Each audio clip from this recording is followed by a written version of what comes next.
طالبانو له سبا نه وروسته څوک راځي؟ شپه.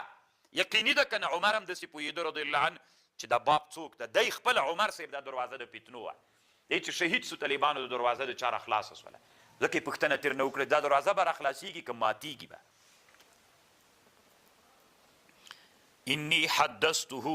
إني حدثته بحديث ليس بأغاليط فهبنا أن نسأل حذيفة فهبنا من ډارېدلو چې پوښتنه له حذیفه نه وکړو فامرنا من ورته من امر بیا مسروق ته وکړ. مسروق ورغی حذیفه نه پوښتنه وکړه فقال الباب عمر.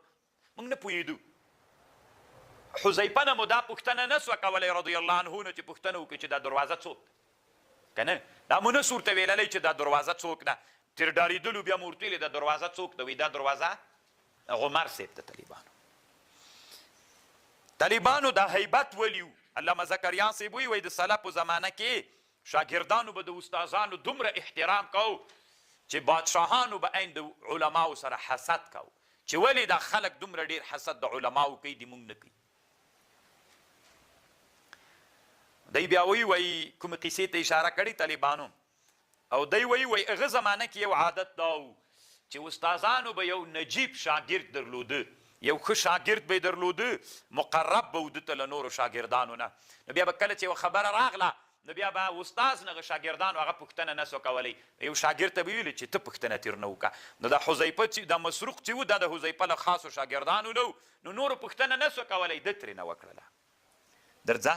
وبه قال حدثنا قتيبة قال حدثنا يزيد بن زريع عن سليمان التيمي عن ابي عثمان النهدي عن ابن مسعود ان رجلا اصاب من امراه قبلة فاتى النبي صلى الله عليه وسلم. دا داسې چل و طالبانو. دا سړی علامه بدرالدین العیني عمدة القاري کې شپږ اقوال ذکر کړي. صحیح قول علامه عیني وایي دا سړی ابوالیسر نومېده. ابوالیسر دا یې تمارو خرما یې خرڅوله.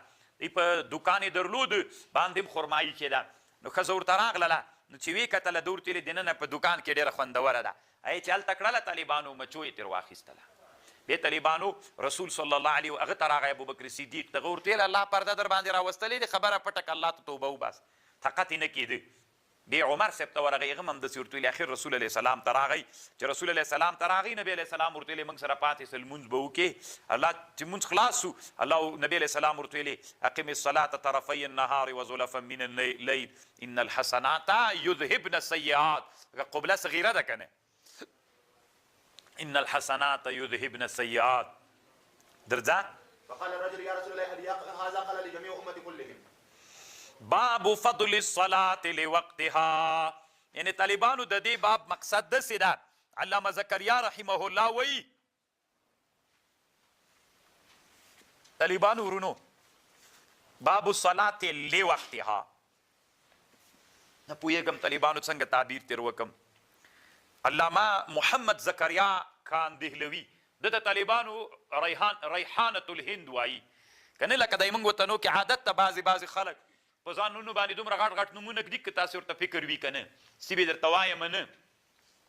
نو مازې په دې باندې چې دنیا ورمتوجي سي. یو کار به یې طالبانو دوه ټکو کار هم نه یي کړی. دته طالبانو علماو د هند علماو زکریا صاحب ته ریحانة الهند ویلې. رښتیا طالبانو ریحانة الهند ده. څنګه ریحانة الهند ورته ګورئ طالبانو. باب فضل الصلاة لوقتها دا څه مطلب لري؟ د دې باب څه مقصد؟ شارحین یې څه هم نه وایي طالبانو. علامه زکریا اوی مطلب واضح ده که نه؟ زکریا صاحب نه ده واضح مطلب نه ده بل مطلب ده. داسې طالبانو لکه حدیث ته راسئ. نبی علیه السلام نه صحابي پوښتنه کوي ای العمل احب الی الله. کوم یو عمل محبوب ده الله ته؟ قال الصلاة على وقتها. على وقتها ده که نه طالبانو؟ صلاتو على وقتها. نو خو د دې مطلب داسې کېږي طالبانو الصلاة على وقتها چې مونځ له خپل وخت نه مخکې وکړي. الصلاة على وقتها یعنې دا معنا چې مونځ له خپل وخت نه مخته وکړي. دا یې مطلب ده. نو خپل مونځ له خپل وخت نه مخکې کول طالبانو کله صحیح کېږي؟ نو علامه امام بخاري یا جکسو زکریا صاحب وایي دلته باب کېښود باب الصلاة لوقتها. هغه علا په معنا د لام باندې ده. دا یې مطلب ده. طالبانو که زکریا صاحب ژوندی وی طالبانو ما به په تندي مچو کړي وو. څومره شارحین د بخاري چې دی وایي مطلب واضح ده که نه باب الصلاة لوقتها. دی وایي نه دلته چې په حدیث کې کوم ټکی راغلی باب الصلاة على وقتها افضل د اعمالو دا ده چې مونځ له خپل وخت نه مخته وکړي. د حدیث نه خو ظاهر داسې معلومیږي نو مونځ له خپل وخت نه مخکې کول خو جایز نه ده. امام بخاري راجیک سو د حروف اجاره یو د بل په ځای استعمالیږي. دلته معنا ده د علا په معنا د لام ده. الصلاة لوقتها خپل وخت کې.